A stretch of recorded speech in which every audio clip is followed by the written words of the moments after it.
Bonjour! Aujourd'hui, on plonge dans un sujet qui est vraiment au cœur du métier d'enseignant, la gestion de classe. Mais attention, on va voir que c'est bien plus qu'une simple question de discipline. C'est un véritable savoir-faire qui repose sur deux piliers absolument essentiels, la structure et la motivation. Alors, demandons-nous, au fond, qu'est-ce que c'est la gestion de classe?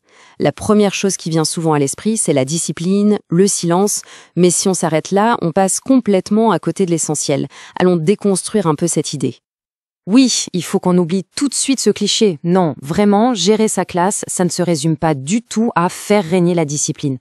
C'est une vision beaucoup trop réductrice. Le concept est bien plus riche que ça. Voilà une définition bien plus intéressante. La gestion de classe, c'est un acte professionnel qui consiste à la fois à structurer l'environnement d'apprentissage et en même temps à motiver les élèves. C'est vraiment cet équilibre entre le cadre et l'énergie qui fait toute la différence. Bon, d'accord. Alors, si ce n'est pas que de la discipline, ça repose sur quoi, une gestion de classe qui fonctionne? Eh bien, la recherche nous montre que tout ça s'articule autour de deux grands piliers, deux compétences fondamentales. Et ces deux piliers, les voilà, structurés et motivés. D'un côté, on crée un cadre qui est clair, organisé, efficace, et de l'autre, on insuffle l'énergie, le désir d'apprendre chez les élèves. Les deux sont absolument indissociables. L'un ne va pas sans l'autre, c'est aussi simple que ça. Alors, allons-y, regardons ce premier pilier, la structure. Qu'est-ce que ça veut dire concrètement? En gros, ça se joue sur deux plans. D'abord, clarifier. Ça veut dire une planification en béton armé et des attentes super claires pour tout le monde. Et ensuite, contrôler. C'est-à-dire bien gérer le déroulement des activités, la communication, bref, c'est la fondation, le socle de tout. Et maintenant, le deuxième pilier, tout aussi essentiel, la motivation. Là aussi, il y a deux aspects.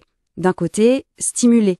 Ça, c'est créer des activités qui ont du sens, qui intéressent, et mettre une ambiance dynamique dans la classe. Et de l'autre, respecter. C'est-à-dire vraiment valoriser le parcours de chaque élève, s'intéresser à qui ils sont. C'est ça qui va donner vie à toute la structure qu'on a mise en place. Ok, maintenant qu'on a posé les bases, la théorie, on va voir comment tout ça se traduit concrètement sur le terrain. Parce que chaque prof a son propre style, sa propre manière de faire. La recherche en a identifié plusieurs grands profils. Allons voir ça. Le premier style, c'est l'autoritaire. Là, on est à fond dans le pilier structure. C'est simple. L'enseignant est le seul capitaine à bord. C'est lui qui fixe les règles, qui donne les ordres. Le but, c'est le contrôle. Point final.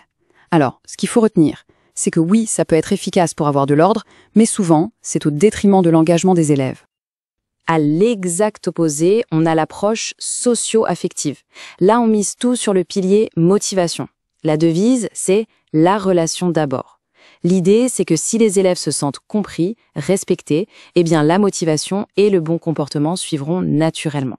C'est pour ça que ce style met l'accent sur l'écoute, l'empathie. Troisième approche, celle du système social. On pourrait dire que c'est un peu un mélange des deux. Ici, on voit la classe comme une équipe, un groupe. Bien sûr, il y a des règles, mais l'objectif principal, c'est la cohésion de ce groupe. On cherche à ce que tout le monde avance ensemble, on encourage la coopération, la communication. Et enfin, le quatrième grand style, l'approche pédagogique. Pour ceux qui la suivent, la logique est imparable. Une bonne gestion de classe découle d'un bon enseignement. Tout simplement. La priorité de l'enseignant, c'est donc de proposer des activités tellement intéressantes, tellement bien adaptées, que les problèmes de comportement n'ont même pas l'occasion d'apparaître. Évidemment, il n'y a pas un seul bon style. Les profs les plus efficaces piochent souvent des éléments un peu partout.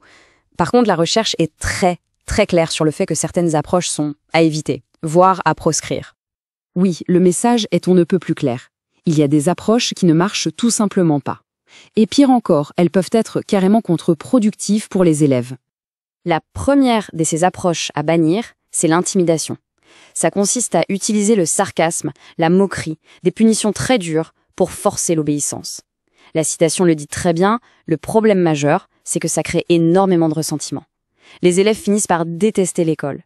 Et ça, c'est l'exact opposé du but recherché. À l'autre extrême du spectre, on trouve la permissivité. C'est cette idée un peu naïve qu'il ne faut surtout pas intervenir, ne pas mettre de cadre pour ne pas brimer l'élève. Mais en réalité, le manque de structure, ce n'est pas de la liberté. Ça crée de l'insécurité et ça mène quasi systématiquement au chaos. Et enfin, il y a ce qu'on pourrait appeler l'approche des trucs et recettes.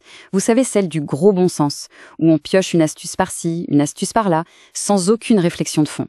Le problème avec ça, c'est que ces trucs, sortis de leur contexte, ils sont rarement fiables et ne fonctionnent jamais sur le long terme. Bon, allez, on passe à la partie la plus concrète. Comment on applique tous ces principes dans les moments les plus chauds d'un cours? Parce que c'est vraiment là que tout se joue. Les spécialistes sont d'accord là-dessus, il y a 3 moments critiques dans n'importe quel cours. Le tout début, ce qu'on appelle l'ouverture, les transitions, donc les changements d'activité, et la toute fin, la clôture. Chacun de ces moments demande une stratégie bien précise. Commençons par l'ouverture. Tout se joue dans les toutes premières minutes. Il faut installer le climat tout de suite. Alors, quelques stratégies très concrètes. Un accueil chaleureux, évidemment. Utiliser un plan de classe, ça évite l'interminable appel et ça calme tout le monde. Et surtout, la super technique du menu au tableau. On annonce le programme du jour, le matériel nécessaire, ça rassure énormément les élèves et ça les rend autonomes tout de suite. Ensuite, les transitions. Attention, c'est le moment où surgissent la plupart des problèmes de discipline, quand on passe d'une activité à une autre. Le secret, c'est de terminer clairement une activité avant même de penser à la suivante. Il faut un signal, un truc simple et clair pour récupérer l'attention de tout le monde. Le grand classique qui marche toujours, on pose les stylos et on me regarde. C'est simple, c'est efficace. Et enfin, la clôture. L'objectif, éviter la ruée vers la porte dès que la sonnerie retentit. Pour ça, il faut anticiper. On donne un signal 5 minutes avant la fin. On met en place des routines claires pour le rangement. Et une astuce géniale, donner les devoirs en début de cours, pas à la fin. Ça permet de finir dans le calme et de déjà préparer le cours suivant. Pour finir, on revient à l'idée principale. Cette citation le résume parfaitement.